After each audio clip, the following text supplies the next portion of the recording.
Dr. Craig, Eddie Tabash from Beverly Hills, California. You mentioned in your opening speech about the importance of miracles in Jesus' ministry, and apparently you did so to demonstrate his need to give an evidentiary proof of his divinity beyond the laws of nature. Otherwise, why would he perform miracles?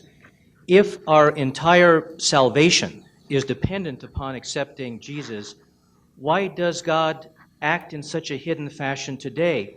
Why not 2,000 years later give us miracles? Part a few oceans, fire and brimstone a few cities, maybe a few flaming chariots. If we needed 2,000 years ago supernatural evidence to believe supernatural things, why is God so stingy today in denying us that same supernatural evidence, considering that so much rides upon it? Well, I would agree with the French philosopher and mathematician Blaise Pascal when he said that God has given evidence sufficient for those with an open mind and an open heart, but it's sufficiently vague so as not to compel those whose hearts are closed.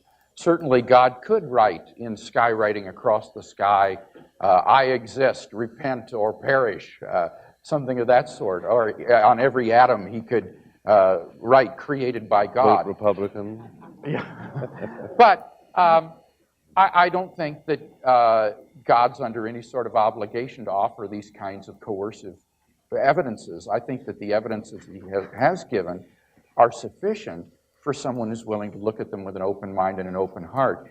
And I would add this other point, too, is that although I haven't talked about this very much tonight, I think that the primary way in which we know God exists is not through these evidences, but it is through this immediate experience of God himself, the fifth point that I talked about. For those who are genuinely seeking God, I believe God will make his existence evident to them. So there is a sort of interior way to God in addition to these exterior proofs.